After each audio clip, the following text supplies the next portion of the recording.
Addictions, bad habits, cravings. Do you suffer from food cravings? Hi, I'm Dr. Linda Carney, and welcome to this presentation of Why We Do What We Do, Help for Cravings. After years of treating medical tragedies in the emergency department, I decided to change the focus of my medical practice. I decided that I would rather be like a fence up on top of a medical cliff rather than to be an ambulance down in the valley. I didn't want to wait until people fell off the cliffs of disease and crashed at the bottom, waiting for the wonderful ambulance to put them back together. It's not very glamorous to be a fence up on top of a cliff, but it's much more satisfying. Let's talk about addictions. Addictions are expensive in our country. What do you think is the most destructive addiction that's facing Americans today? The largest, most destructive epidemic of addiction in the United States is not caused by tobacco, drugs, or alcohol. It's due to our addiction to unhealthy foods. What makes a food unhealthy? Too much fat, too much animal protein. What really is healthy? We're going to explore that today in this presentation of why we do what we do, so that we can find the healthiest foods that will make it easier to stick to a diet without meat, dairy, eggs, oil, and have the very best health and enjoy your food. To start off with, let's define addictions. So addictions can be defined as the state of being enslaved to a habit or a practice or something that's psychologically and physically habit forming, such that the stopping of such a habit or substance causes severe trauma. Like narcotics, you can think of that as something that's easily addicting. But here's my simple definition of how to define addictions. Doing something repeatedly, even after I know it harms me. Why do we do what we do? We do it because we want to feel better. What causes bad feelings? We want to feel better, but the bad feelings are coming. Why? Thoughts and beliefs create feelings. Thoughts and beliefs can create good feelings or bad feelings. And out of those feelings flows behavior. Our words, our actions, our choices. This is basically a simple definition for cognitive behavioral therapy. The idea that thoughts and beliefs create feelings, out of which flow behaviors. Why do we do what we do? Why does the methamphetamine addict continue using methamphetamine to the point that the teeth are just destroyed? What would make a person do that? Cognitive behavioral therapy gives us hope because it helps us to understand that thoughts and beliefs are under our voluntary control. Sometimes, though, there are activating events that lead to those thoughts and beliefs. Activating events can be outside of our body or inside of our body. So an example of an activating event is like an earthquake. If this place started shaking right now, that would create some thoughts and beliefs in your mind, which might generate some feelings, which might generate some action. However, there are internal earthquakes when blood sugar levels swing, when neurotransmitters are depleted. How can we eat so that our internal environment is stabilized and we're more likely to be able to control our moods no matter what activating event happens outside the body? Are we doing anything self-destructive? There's good news for bad habits, and the good news is that we can eat so as to minimize those internal activating events. There are two thieves in all addictions. These two thieves can be thought of as the little thief and the big thief. So what are these two thieves? The little thief is physical addiction, the real cravings, the real withdrawal. But the big thief is psychological. And why is it the bigger one? Because these are the various myths that addicts believe. What do you mean? Myths are the lies that we tell ourselves about the addictive substance or behavior. After all, if addiction is defined as doing something even after I know it harms me, then in order for the person to deny that they are addicted, they have to believe that what they're doing does them good and not bad.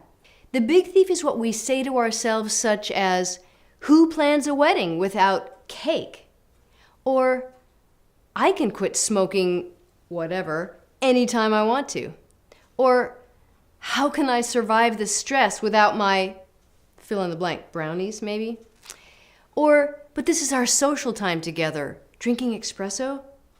Or, "Can a party be any fun without chips?" There are other things we say to ourselves about our behavior, such as, "It's really not that bad for me," or "It's not hurting me," or "It's not hurting anyone," "It's my life, nobody tells me what to do," or "Everybody does it, but I really need to do this right now at this stage in my life." Those are examples of the big thief.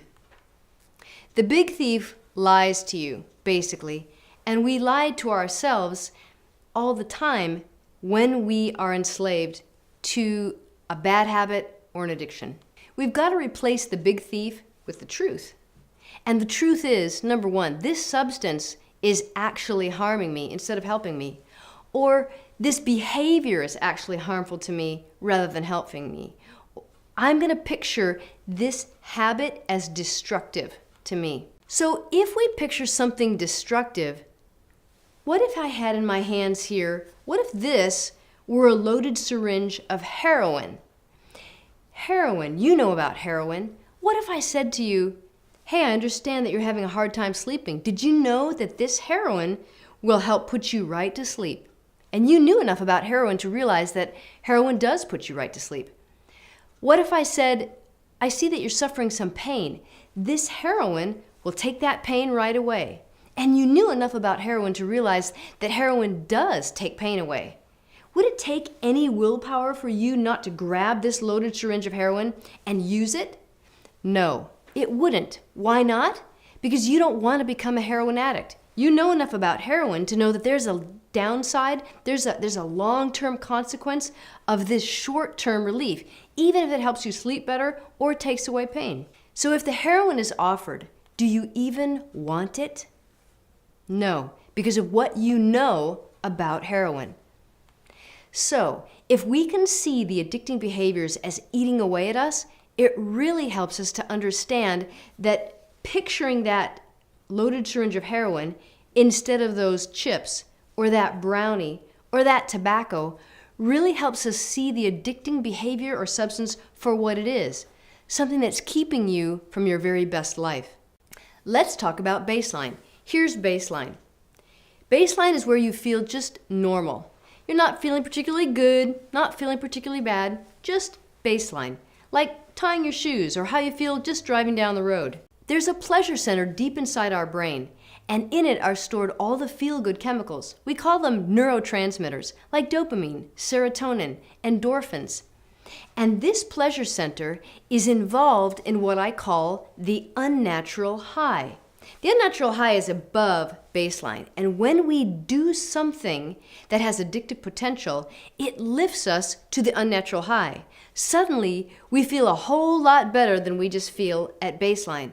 Suddenly, whatever we did or drank or smoked or ate lifted us to the unnatural high by making all the feel-good chemicals burst out at once. The endorphins, the dopamine, the serotonin, they come pouring into the bloodstream, and you experience that as the unnatural high. However, the unnatural high has a consequence. Those chemicals are frittered out in great abundance, more than we can use at one time.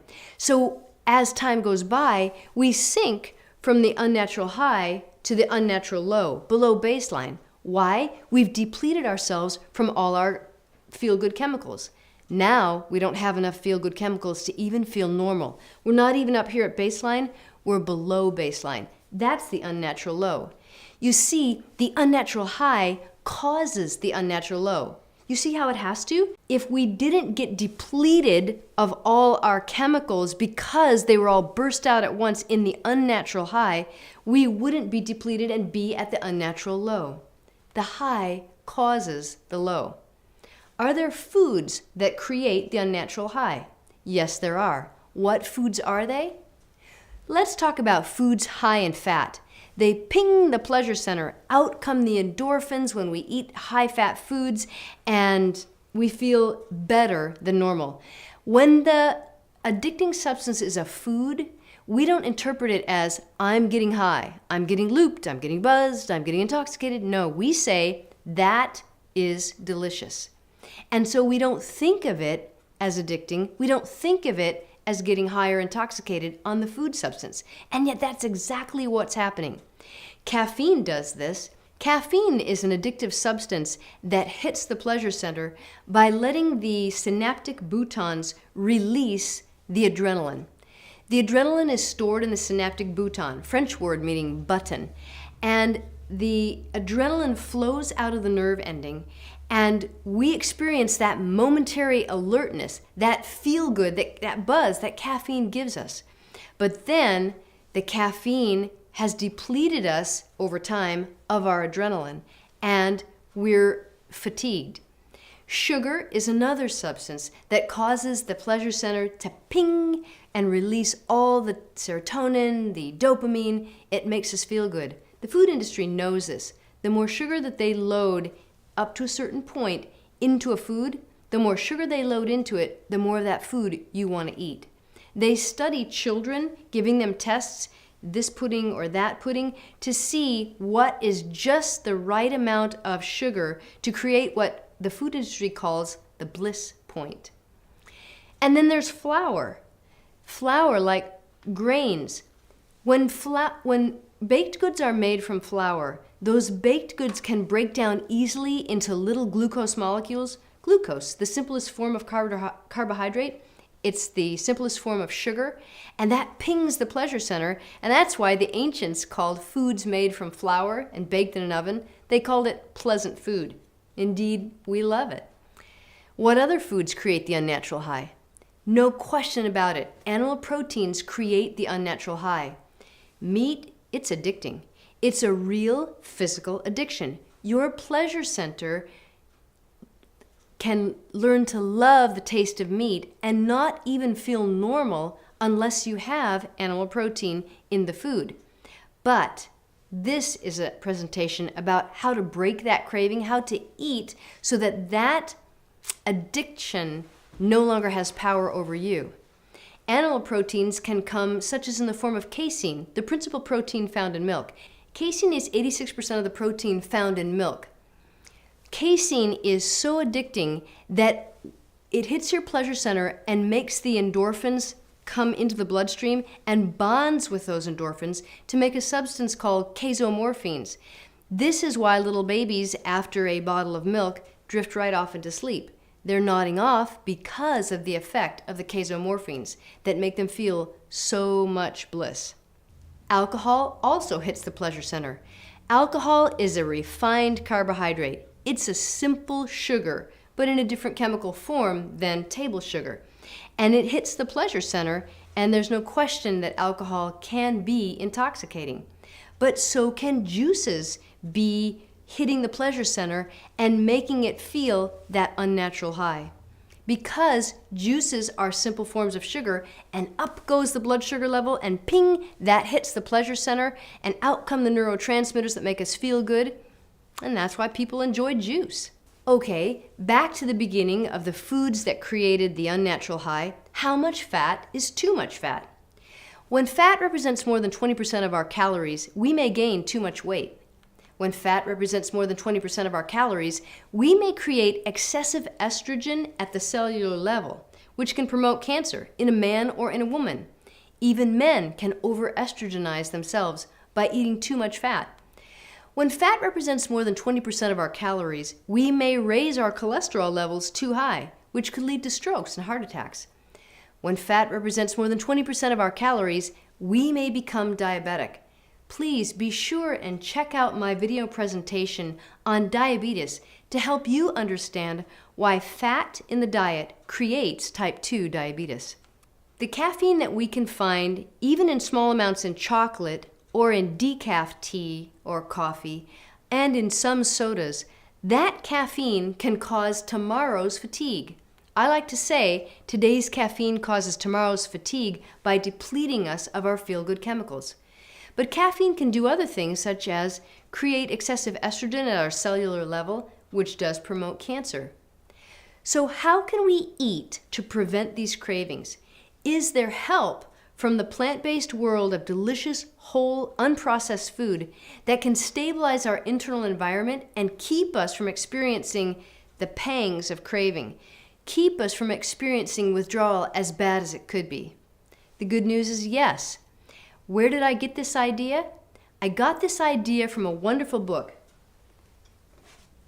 Breaking the Food Seduction by Dr. Neil Barnard. He's an MD who heads a think tank in Washington called Physicians Committee for Responsible Medicine. You can find it at www.pcrm.org.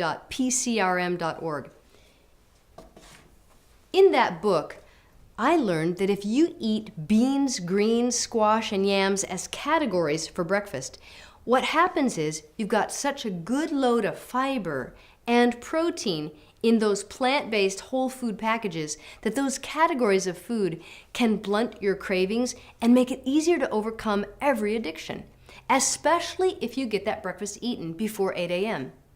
Are beans, greens, squash, and yams all you can ever eat? No. But if you use those 4 food categories as an anti-addiction medicine and start your meal at breakfast time with those categories of food, you too can have greater willpower and much more blunted withdrawals. You can have help against your food cravings. Beans could be split peas or lentils. Greens could be raw like a salad, or cooked like cooked collard greens or Swiss chard or kale. Squash represents all kinds of vegetables, beets and eggplant. I realize they're not squash, but that's my word to remind you of the importance of vegetables. And you're like, what? Vegetables at breakfast? How weird is that? I know it seems unusual, but there are many patients in my practice who have tried it and found that they don't have food cravings for the rest of the day, and it gives them an energy and a feeling of fullness, a satiety, a satisfaction that they had never experienced just eating whole grains and fruit for breakfast. And then yams, that represents the starchy root vegetables like potatoes or sweet potatoes. And when you eat them for breakfast, they give you that complex carbohydrate that fuels your day. But this isn't the only thing. If you're still hungry after eating your beans, greens, squash, and yams for breakfast, why not add in intact whole grains? These have staying power. They're higher in calorie density, and they give you a remarkable energy for the long term. It's carbo loading. They're fueling your furnace. Did you know that the gladiators of old, when they went out to fight the lions, often refrained from meat and loaded up on carbohydrate-rich meals like barley? That's why they got the nickname the Barley Men, those gladiators of old, and their strength was legendary. I don't want anyone to leave the table hungry. I want that breakfast to be big, and we call this type of dining Starch-Smart. And you can check it out at www.starchsmart.com. There are books that will help you, and they're cookbooks as well as science books. And the book that I showed you by Neil Barnard is a great one for helping you break the seductive power of food. I want to eat more and weigh less. Do you love to eat? I do too. And so I want you to say goodbye to hunger and deprivation. I want you to say no to calorie counting, portion control, pills and shots, and surgical solutions. I want you to say yes to all you care to eat of delicious, whole food, plant-based meals, low in fat. People ask me, isn't eating starch bad for you? Isn't starch fattening? Actually not. Eating fat is fattening, but eating starch from unrefined, whole plant-based foods is strengthening, not fattening. So, best results, if you'd like to lose weight, what not to eat? Avoid animal products such as meat, chicken, fish, seafood, anything that had a face or a mother, as the movie Forks Over Knives says. Dairy products, avoid them. Many of them are loaded with fat, but even those that are fat-free have a downside, which we'll talk about later. Avoid eggs, avoid oil.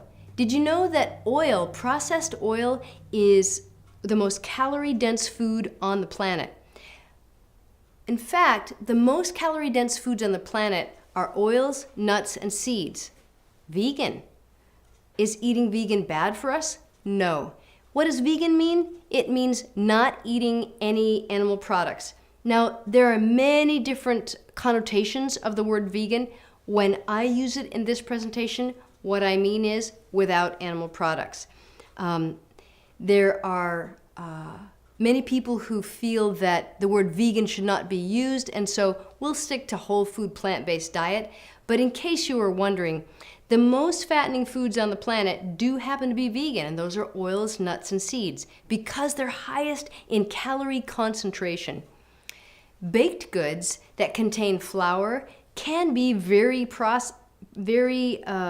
concentrated in calories, and if you have a lot of weight to lose, you need to be careful with certain types of baked goods. Many of them have a lot of fat added to the baked good.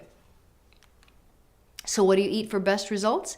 Stock up on vegetables, legumes such as lentils, beans, peas, split peas, whole grains, fruits, and for nuts and seeds, my favorite are flax and walnut. Don't add the flax and walnut to your foods as if you need a supplement. You don't. But if you would like to make dressings with a little bit of fat in them, these are the ones that are the best for the omega-3. When you use whole foods instead of refined foods, you want to use whole grains, such as the buzzwords are brown rice instead of rice. If you're going to use wheat, make sure it says whole wheat. It could also say sprouted, flourless, or cracked. Go for the least refined products. Let's talk about oats. The least refined way that you can eat an oat is whole oat groats. Groat. Maybe you have never even heard of the word, but it looks like a little grain of rice. And that whole oat groat has not been rolled, and it's not been cooked, and it's not been cut. But then as you progress down towards more refined, there's steel cut oats. It's had its fiber slightly modified by cutting. Then as you get even more refined, you go to old-fashioned oats. This has been rolled flat, breaking the fiber down, so it cooks much more quickly. But it hasn't been pre-cooked like instant oats, which have not only been cooked, but also rolled. And then there's oats that have been made into flour and shaped into little cereals, and this is the most processing of all the oats. So that's why I like to eat my oats as whole oat groats. Avoid processed food. When the food industry processes a food, they take out water and fiber, and that's unfair because water and fiber are the weight loss miracle. Water and fiber together make bulk and fill us up. When the food industry processes a food, they take out the water and fiber and they add in sugar, salt, and fat. They also add in animal products if they can because they know the addicting potential of all these additives. Dr. Joel Fuhrman, who wrote the book Eat to Live and Disease Proof Your Child, has written that in the Olympics of food, the gold medal goes to the leafy green vegetables. All the other vegetables in his book get the silver medal, and the legumes get the bronze medal, and fruit comes next. If you focus on those foods, they have the least concentration of calories, and so you can lose more weight if that's your goal. Fiber and water together make bulk, and bulk provides satisfaction. Bulk in the stomach stretches out the stretch receptors. It weighs something. That's what makes us feel full enough that we feel like, okay, I've had enough to eat, I can stop eating. And so fiber is the weight loss miracle. Fiber makes you feel full and content. There's soluble fiber. It absorbs water, expands, and lowers cholesterol. And then there's insoluble fiber. Insoluble fiber increases bulk, and we find it filling, so it's the weight loss miracle. Fiber normalizes our bowel movements. If you suffer from varicose veins or thick ankles or little broken spider capillaries on your thighs, you're going to want to check out our video presentation on varicose veins and how lack of fiber and water in your diet can contribute to varicose veins. Fiber lowers cholesterol level, especially if that fiber is the soluble kind that expands in water. Think of how much bigger a cup of rice gets when you cook it. That's soluble fiber. Fiber also helps control blood sugar levels, making it the ideal food for diabetics to focus on, especially if they have type 2 diabetes, but even type 1 diabetics who must use insulin every day of their lives. And fiber aids us in achieving a healthy weight because it fills us up, but it's got 0 calories. What to drink and what not to drink?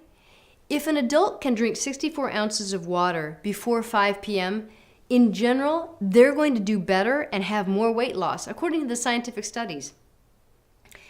We can drink water or caffeine-free tea in between our meals. There are coffee substitutes such as K-Fix and Pero, Roma. Try not to drink fruit juice, but you can use it to flavor recipes or use it as spoonfuls in recipes. But fruit juice is calories, and when you drink calories in addition to your food, you don't lose any weight. If you flavor your beverage with a little splash of fruit juice, that can be okay if you don't have a lot of weight to lose. So how much fat should we eat? If you have weight to lose, try keeping your calories from fat less than 20%. If you've got a lot of weight to lose, you may need to go for less than 10% or approximately 10% for serious weight loss, or if you've got serious health challenges. Dr. McDougall has written that the fat that we eat is the fat that we wear. It doesn't take the body much energy to store that fat right on our midsection. Body fat cells produce excess estrogen at the cellular level. Meat contains too much fat. The leanest fish is too high in fat, and most cheese is concentrated in fat. In fact, the most significant source of saturated fat in the American diet is cheese. Saturated fat raises cholesterol by stimulating your own liver to pump out into the bloodstream too much LDL, the bad form of cholesterol, the lethal or lousy cholesterol. And cheese consumption has risen 800% for mozzarella over the last 20 years. Cheese is the most significant source of saturated fat in the American diet, and saturated fat has been implicated in many kinds of cancers. But what about healthy fats? Well, it depends how much weight you have to lose. Avocados, sure, you can eat them, but the more weight you have to lose, the less avocado you should eat. Coconut, I don't eat it, period. It's higher in saturated fat than lard is. Soy products, soy is pretty high in fat. Legumes like soy and peanuts have a much higher concentration of their calories from fat, so we've got to use those very sparingly. And try to use the soy products as unprocessed as you can get them, like edamame or soy curls. Soy curls are an unprocessed or lightly processed soybean that's been partially cooked and put through the press to look like a fajita strip and then dehydrated. So they've got a great shelf life. You can buy soy curls, they're non-GMO, at www.butlerfoods.com. Soy curls don't have any taste of their own. They're waiting for the barbecue sauce or the sweet and sour sauce that you make or the spaghetti sauce or the curry. They're waiting for you to season them and flavor them. But after 10 minutes in hot water, soy curls have a wonderful texture that's very meaty. And for people who are just transitioning away from a meat-based diet to a plant-based diet, soy curls can really mean the difference between not feeling quite so deprived. Nuts and seeds, I advise you to avoid roasted, salted, or flavored nuts and seeds. I use walnuts and flaxseed predominantly. I allow myself about a tablespoon a day, and I tend to make them into a salad dressing in the blender. And I find that they're a good source of omega-3s, but you don't really need to add in flax or walnut to get all the omega-3s you need, as long as you're eating leafy greens at 2 different meals a day. What to eat for the most weight loss? I learned from Dr. Hans Deal to eat breakfast like a king, lunch like a prince, and supper like a pauper. Breakfast like a king means to fill up your tank with beans, greens, squash, yams, all those categories of food, vegetables galore for breakfast, and intact whole grains, and you'll have a feeling of satiety, a feeling of satisfaction that will stick with you for hours. Lunch like a prince, it's time to refuel. You can eat the leftovers from breakfast, you can take them with you. Supper like a pauper. Pauper means keep it light. P-A-U-P-E-R, keep it light. Eat as if you didn't make that the king-like meal of the day, which most of us are used to doing in this culture. Keep it lower on the calorie concentration scale. Whole grains, fruits, cooked cereals, typical breakfast foods are what I eat for the evening meal. Is there portion control? If you would like to lose weight, many people will tell you that portion control is the key. But you can eat freely of foods that are not calorie dense. In fact, you can go back for seconds and thirds, all that you want. You don't want to feel deprived, especially at breakfast and lunch.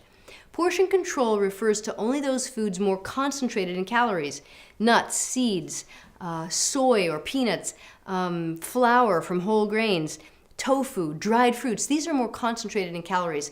And some people who have the most weight to lose need to be careful with those concentrated calories.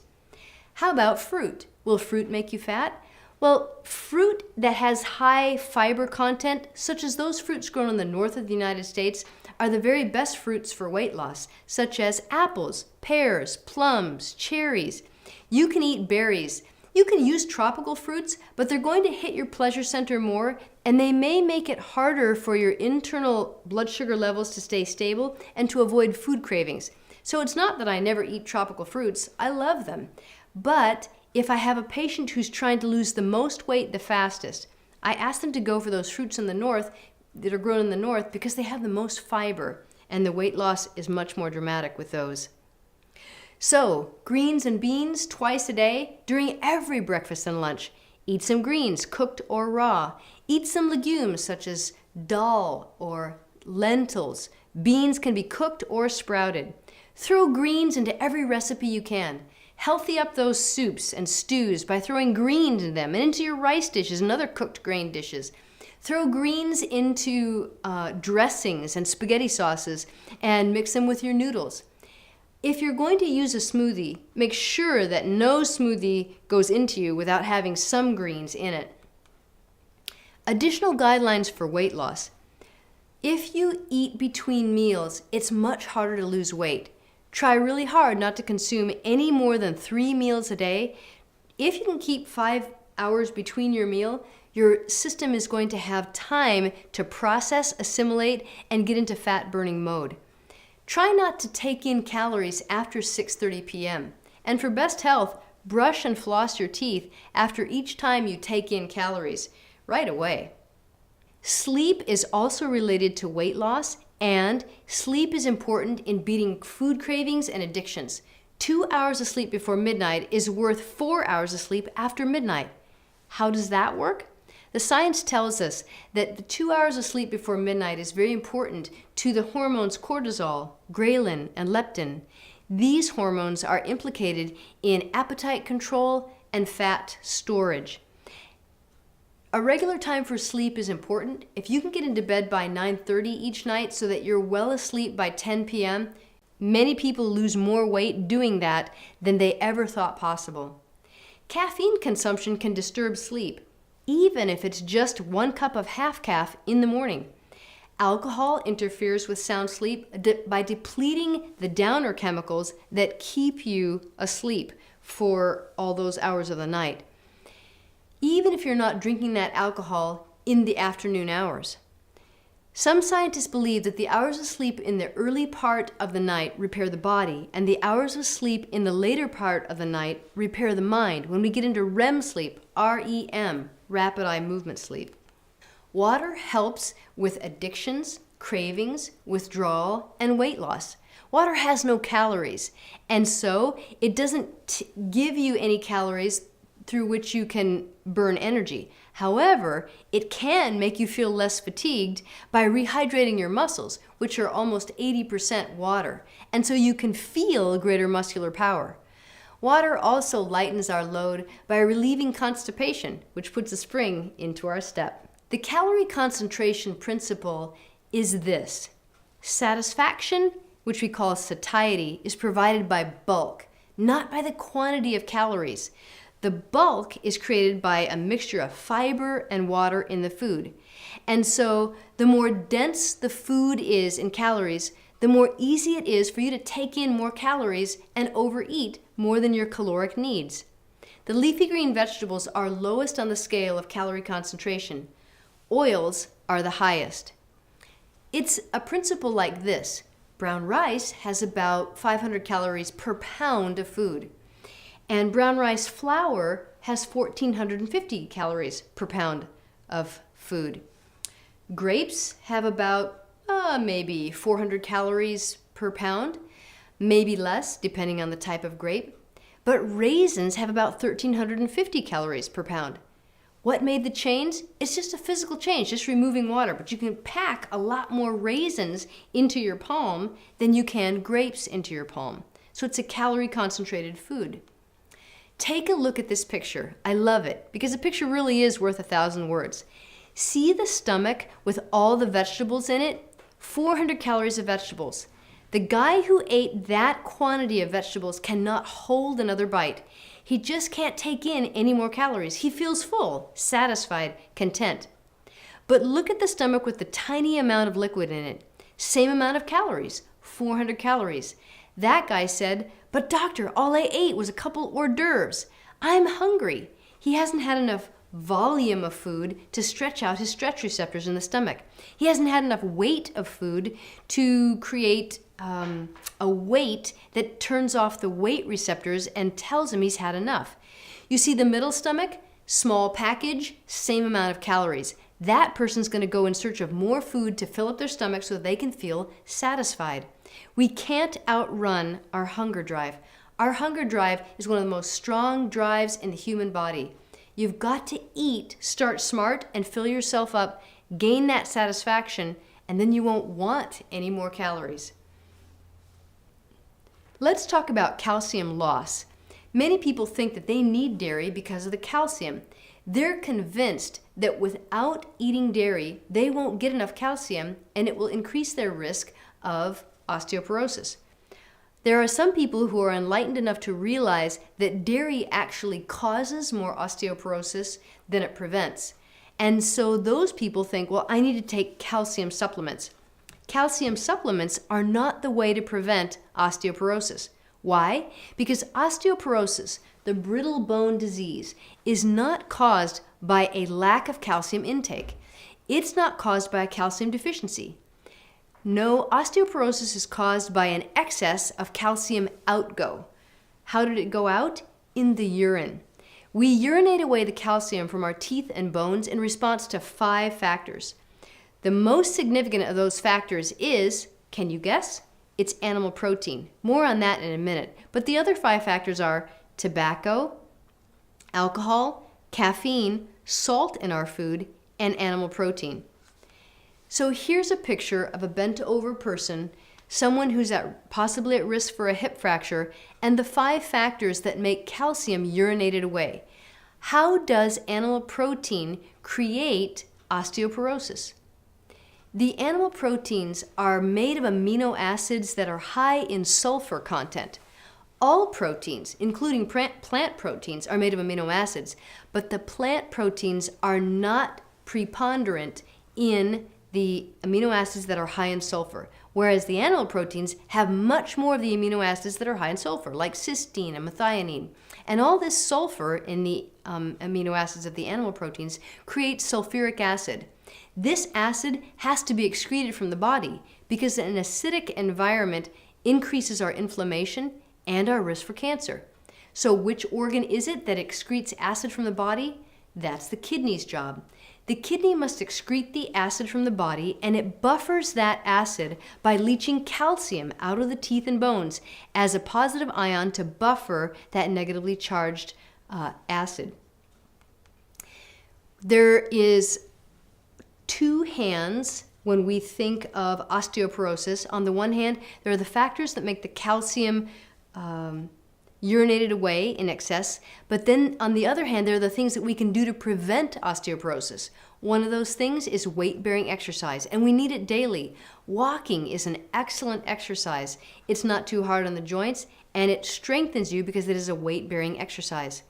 Vitamin D is also important for preventing osteoporosis, and we get vitamin D from the sunlight. It's been called a sunshine hormone. It's not actually a vitamin, it's actually a hormone, and our skin synthesizes it.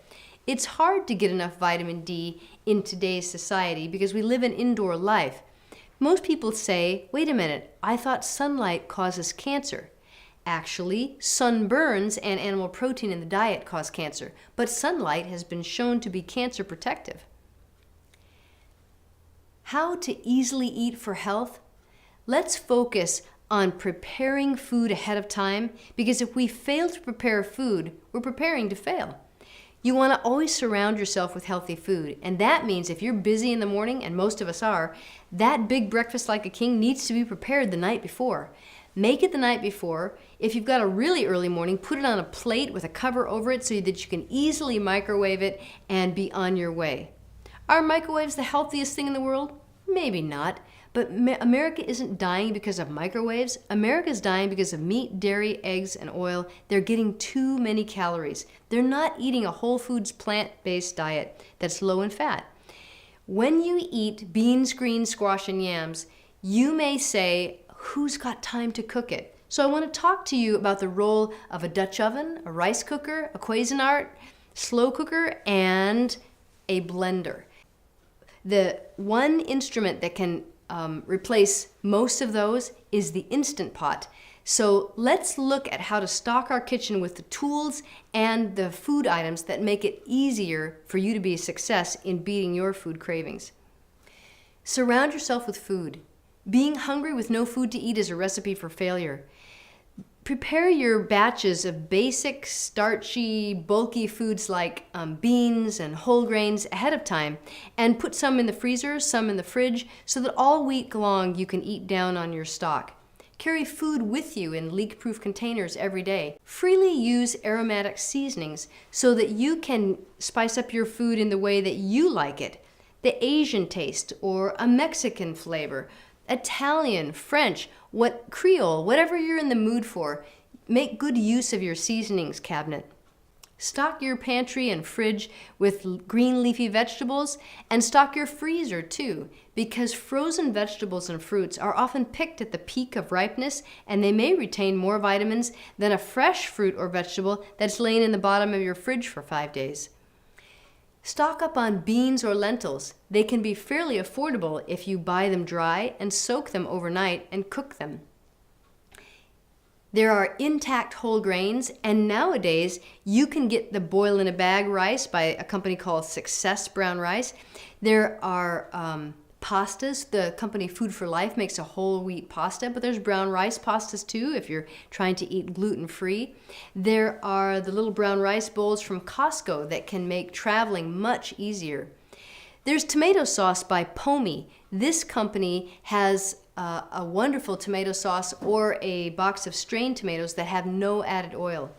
Use spice blends so that you don't have to be an expert at mixing the exact tastes for spaghetti sauce or chili. You can have spice blends that can make it much easier for you if you're just learning how to cook. Stock up your pantry with root vegetables, and don't just stick to potatoes and squash and sweet potatoes, but branch out into more international root vegetables such as taro, from which the Hawaiians make poi. Try malanga from Central America, or yucca, beets, parsnips. The fruits are higher in calorie density when they're dried fruit, but fruit can be a wonderful dessert. And then don't forget how to make salad dressings without oil by using walnuts and flaxseed in the blender with some lime juice and seasonings. I call it happy sauce. The tools for success can be an Instant Pot, or if you can't afford an Instant Pot, which you can buy for about $139 on Amazon.com, you can try a stainless steel Dutch oven. This model shown here is by the company Calphalon, and I love it because it's got a glass top, and I ordered mine at Macy's.com. And you can slow bake things for hours and really bring out the sweetness in the foods, or you can bake them at a regular temperature if you want it faster. I try to avoid a cast iron Dutch oven because iron has been implicated in Alzheimer's disease. The rice cooker that was my favorite before I bought an Instant Pot was the Miracle rice cooker because it's got a stainless steel inner pot, also like the Instant Pot does, and the nonstick won't flake off and get into your food, which can be implicated in cancer. My favorite slow cooker before I found the Instant Pot was the Cuisinart because it gets so hot that some people complain that it burns their meat, but that makes it perfect for cooking beans, and it makes stews and soup and other veggies great. But the Instant Pot is an electronic pressure cooker. It's a sauteer, a steamer, a rice cooker, a slow cooker. But the beauty of the Instant Pot is that it locks in flavor and cuts cooking time down to 1/3. The cooking times are so much faster with an Instant Pot. I'm a busy person. I work too many hours a week. So my method of cooking is very simple.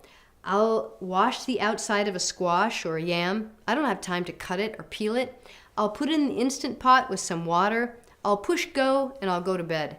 And when I do that, the Instant Pot cooks, brings it up to the right temperature, cooks it, and then keeps it warm all night until I can get back to it to the next morning for fresh hot squash or yams or beans or brown rice, quinoa. You know, quinoa only takes 15 minutes to cook on the stove, and I confess that I am sometimes too busy to spend that 15 minutes, so I'll just put it in at bedtime and it just stays warm all night. The Instant Pot is so valuable because it doesn't burn things easily and because it keeps it warm so that the food doesn't spoil. And that's why I love my Instant Pot. And many people who eat a whole foods plant-based diet really love their Instant Pot too. You can check it out at www.instantpot.com. What's the number one reason that we as a nation have so many people who are fat, sick, or dying prematurely? We're seeking fat, salt, sugar, animal products in our foods, and we're trying to get them for the least amount of effort. The unnatural high always leads to the unnatural low.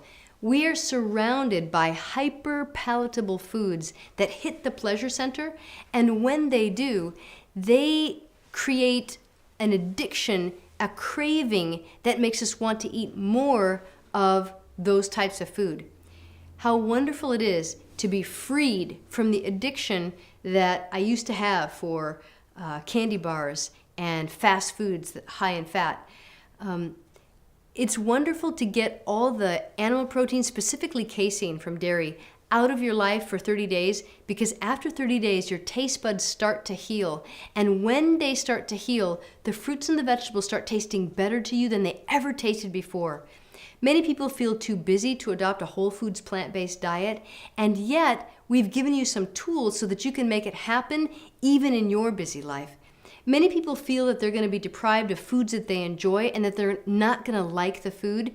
The good news is that although you're going to go through withdrawals in the first month, your taste buds will change, and foods that you never thought that you would eat before start tasting good to you. I never thought that I would like Brussels sprouts or kale. They were too bitter for me.